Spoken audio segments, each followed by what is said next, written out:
Egypt, for quite a long time, is one of the popular tourist destinations. Arriving on vacation on the all-inclusive system, staying inside the fenced area, and being inside the hotel, you are still in relative safety. But it is emphasized in relative. Magdalena Zuk, 27 years old. She grew up in the Polish city called Bogatin. At the age of 17, she left the family home and moved to Zgorzelec, where she finished courses in the sphere of beauty. She worked hard and continued to study. Soon, she received a bachelor's degree as a nutrition. Magdalena always was good-looking. Beautifully styled long hair, thick eyelashes, well-groomed nails, a little tan, makeup that emphasizes plump lips, and big blue eyes. She liked to feel beautiful, and also liked to make people beautiful, so her inner strength and ambition turned her passion into a business. Already, at the age of 22, in August 2016, Magda had moved to Wrocław, from where she received a good job offer. Magda had a boyfriend whose name is Marcus. They met in February 2017 at a concert. They have been together for about 3 to 4 months. It's not much, but their relationship was just going through a period of intense love and passion. For Marcus's birthday, Magda decided to make a trip to Egypt with her. She wanted that trip so much, so she had to borrow part of the money to pay for it from her father. Magda imagined that it would be a dream vacation. Magda handed the tickets to Marcus just on the day of departure, April 25, 2017. In 2017, the Egyptian state has already tightened the requirements regarding the passports of foreigners. For these documents, Egypt put requirements forward to be valid at least 6 months after the planned date of departure. Marcus's passport has not been expired yet, but still he did not meet this condition.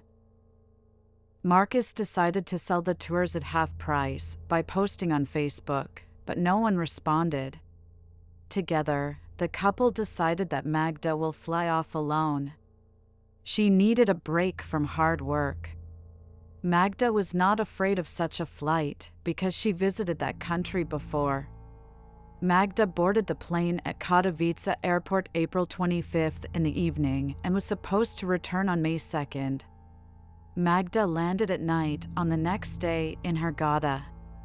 She was transferred from the airport to a 4-star hotel, which was located in a resort town called Marsa El Alam on the Red Sea coast. The first day, the girl spent in the company of another tourist who had also arrived alone. During the day, they were drinking wine by the pool and had conversations. Toward evening, Magda began to behave inappropriately. New friend pulled away from her. Magda could stand up abruptly and start dancing, talking loudly, and then unexpectedly just became quiet and started to stare at one point. Witnesses described her behavior as unpredictable, chaotic. Closer to midnight, Magda had already begun to approach other vacationers and ask them, "Where is Marcus?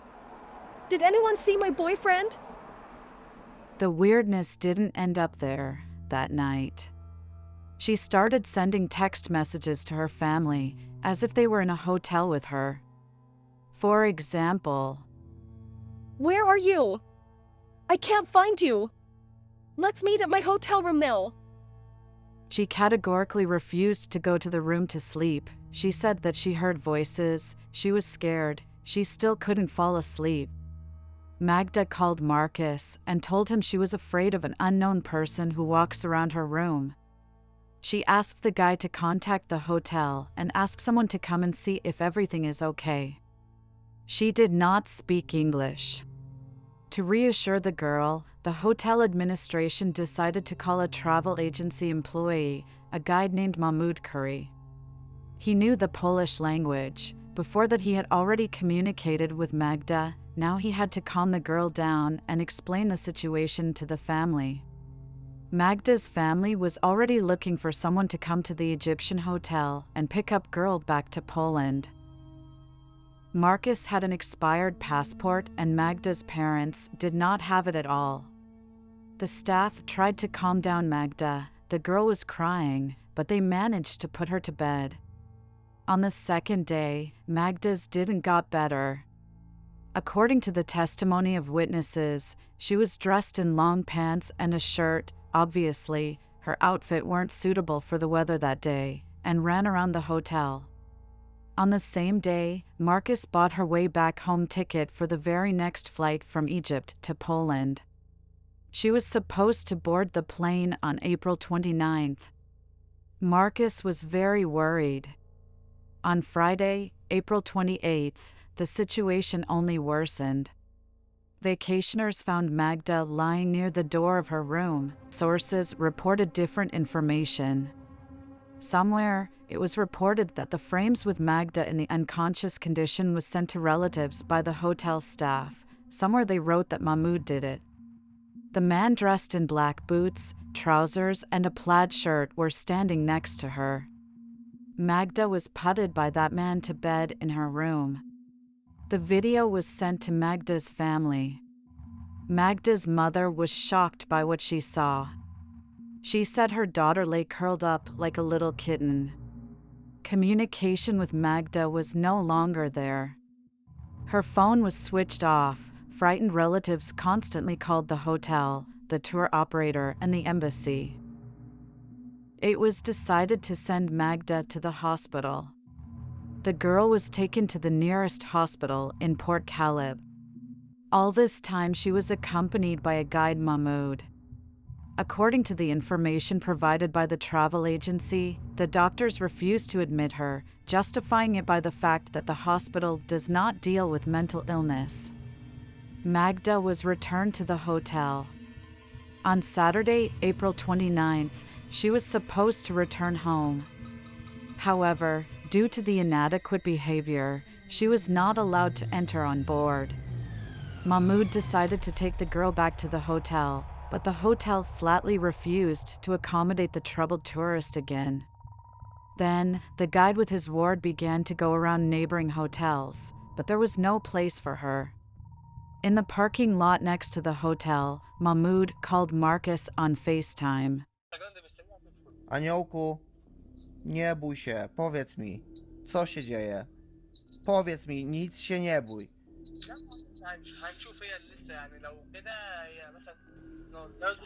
Mów do mnie, skarbie, nie bój się. Myszko, powiedz mi, co się wydarzyło, co się stało? Powiesz mi? Powiedz mi, kochanie, powiedz mi, normalnie powiedz, proszę. Myszko? Oni tutaj mają różne sztuczki, zabierz mnie stąd, oni tutaj wszystko robią. Ale co robią? Powiedz mi. Zabierzemy cię. Maciek już po ciebie leci, ale co oni robią? Kochanie, powiedz mi. Marcus decided to record the call because before that he had already received calls about what was happening from Mahmoud, but there wasn't any video calls. The recording lasted 14 minutes. After this conversation, Mahmoud took Magda to the hospital for the second time in Port Caleb. She was accepted. Relatives calmed down a bit by found out that the girl was in the hospital. As Magda's mother said, nothing could threaten her daughter in the hospital. At this time, her family found a person who would fly to Magda and take her away. This is a friend of MrsMystic. The family already thought that the worst was over, but there was a tragedy in the hospital. CCTV footage shows Magda entering the hospital with Mahmoud. And another CCTV footage in front of the hospital shows a car parked in the parking lot. There were several people around. Everyone is busy with their own businesses. Magda is inside. Everything is okay. but after the situation is getting worse. Now Magda, staggering, shifts from foot to foot near the hospital grounds. And on the next recording, they can see how she escapes from the hospital room. She was stopped by a group of people. They surrounded by the staff, hospital doctor and nurse in hijab. They tried to stop the fleeing patient. She resists. They grab her by the arms and legs and return her to the ward. According to the director of the hospital, Mohammed Sami Goma, Magda was placed in a separate room and tied to a bed. Such radical methods were applied after the girl tried to jump out the window to escape. Hospital doctor Ahmed Shaki said, Magda was given sedatives, but they didn't work as well as they should work to. This is not a psychiatric clinic, and medicine works differently depending on the person. At night, the girl asked the nurse to let her use the bathroom. The nurse followed her. Magda ran to the window and, without hesitation for a second, jumped down. After flying up 2 floors, she landed on concrete steps. The girl was seriously injured and was taken to a hospital in Hurghada, located 300 kilometers further.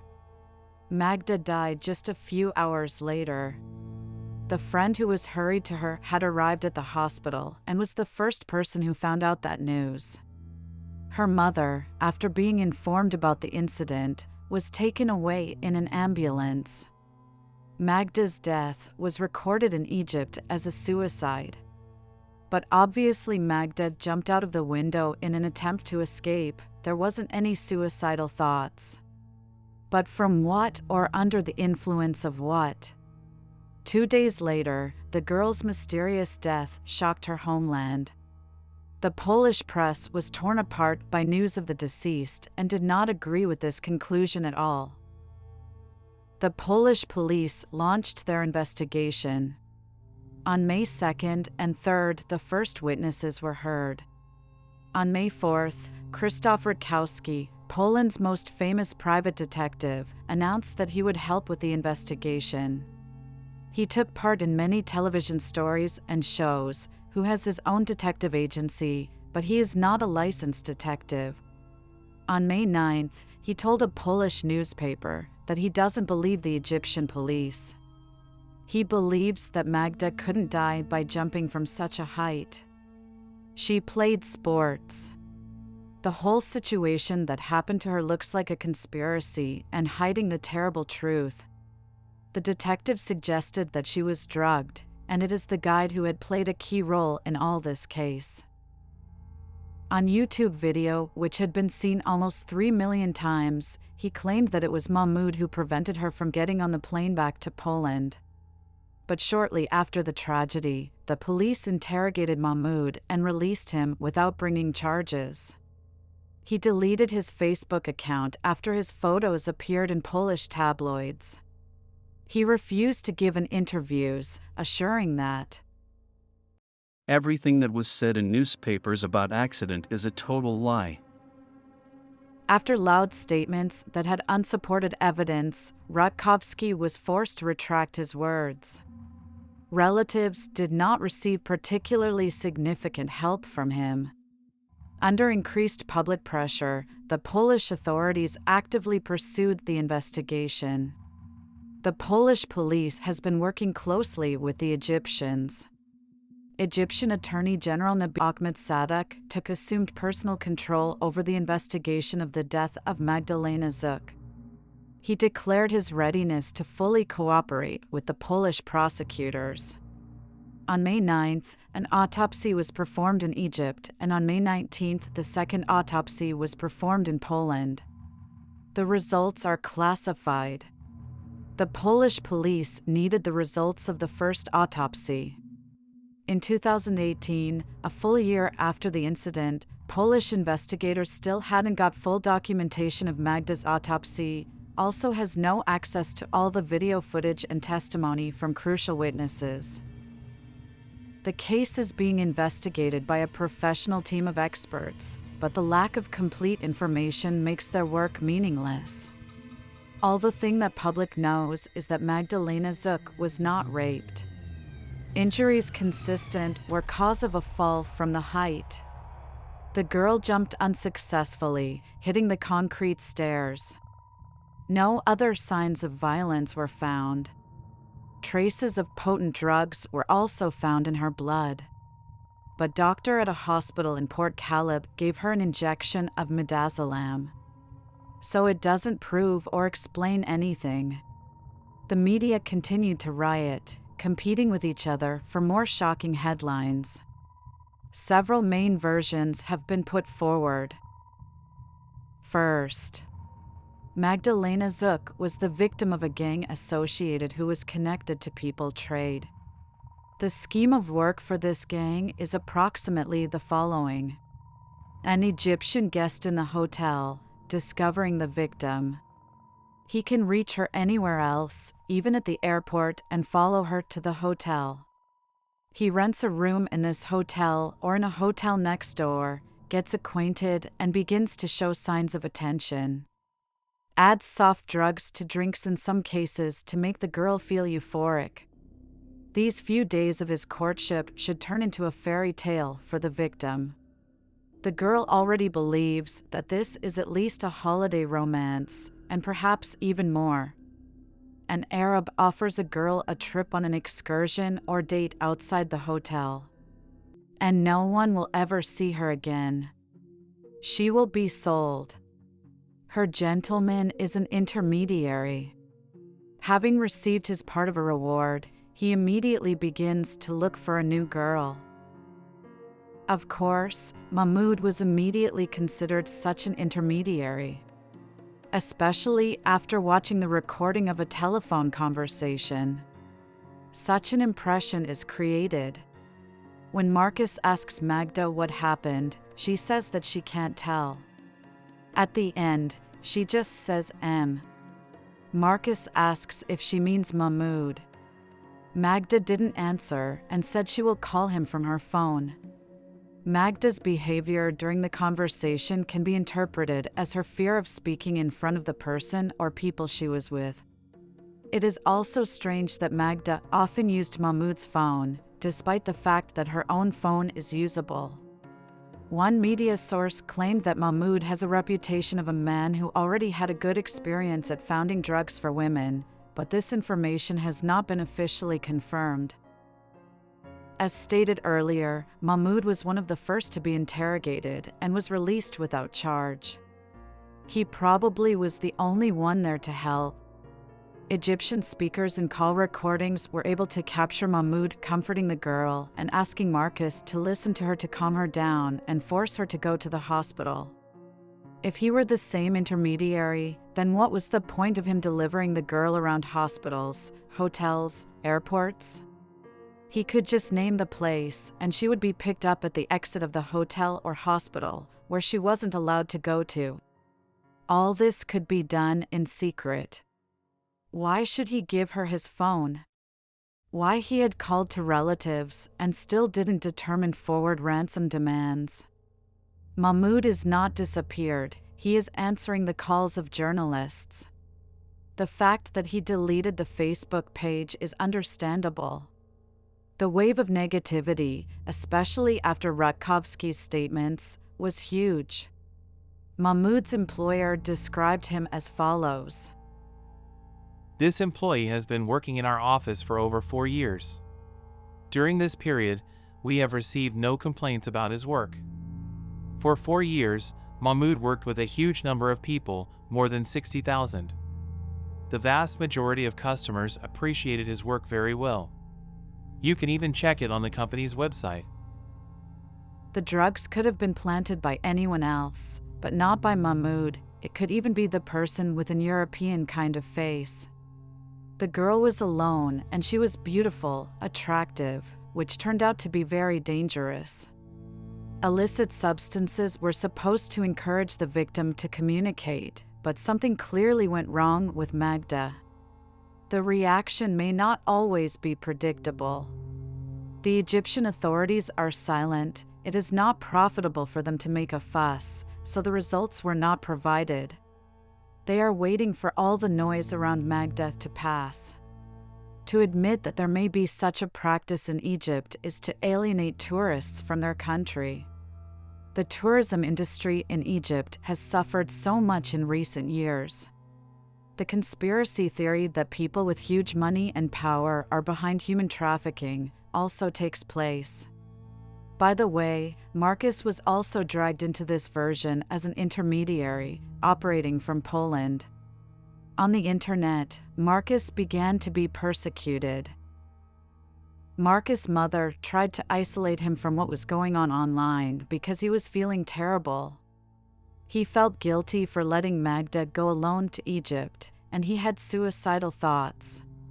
The police have no evidence against Marcus that could lead him to be involved in Magda's death. But threats from internet users are still coming to his address. Many of them accused Marcus of strange behavior when he was talking to Magda. But Marcus admitted that it was very difficult to control himself and talk calmly. He wanted to calm down Magda, to inform her that his friend was flying to her. It has been discussed in some forums that Marcus was in contact with a person who was accused of human trades.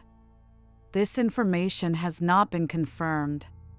They even tried to accuse the doctors that they have been trying to drop off Magda to get rid of the witness. This is the least trustworthy. Doctors and hospital staff spoke openly even to the Polish press and went through interrogation procedures.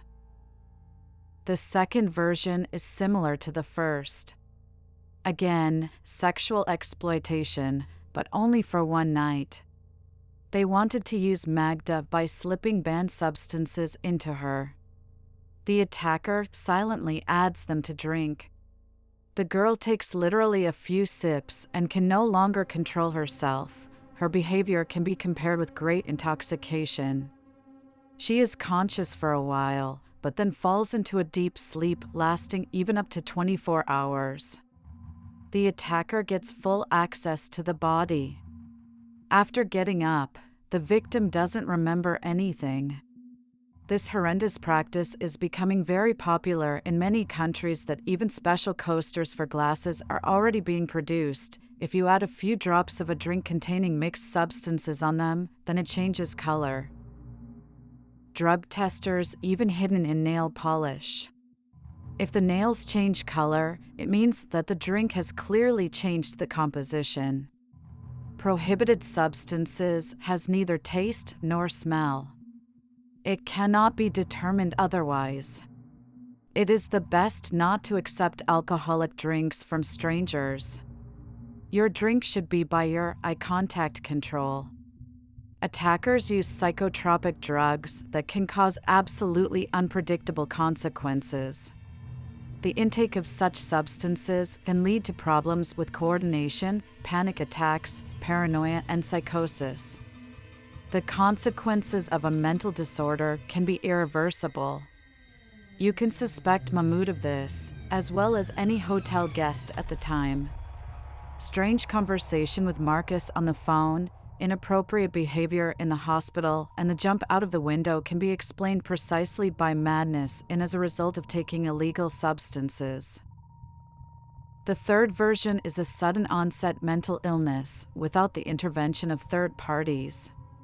The most inconsistent version, to which the Egyptian authorities want to fail. No one in Magda's family had such a disease. Magda did not have any mental problems. All her friends and colleagues assured her that she was absolutely adequate. If the disease appeared suddenly, then there were no traumatic events preceding this. The only thing to note is that Magda went to a psychologist. Working with a psychologist can be useful to anyone and proves absolutely nothing. So far, the investigation has questioned about 200 witnesses, family members, colleagues, friends, passengers who flew with her on an airplane, hotel guests in Egypt. The results were not disclosed. The results of the autopsy and various examinations are kept secret. It is illegal to distribute them. Despite this, in early May 2019, several news sites published the news that drugs which was found in the body of Magda during the autopsy is popular drugs in Africa called kata. At first, the substance causes euphoria, then the person begins to behave strangely, more often aggressively. And also, there are cases of self-harm.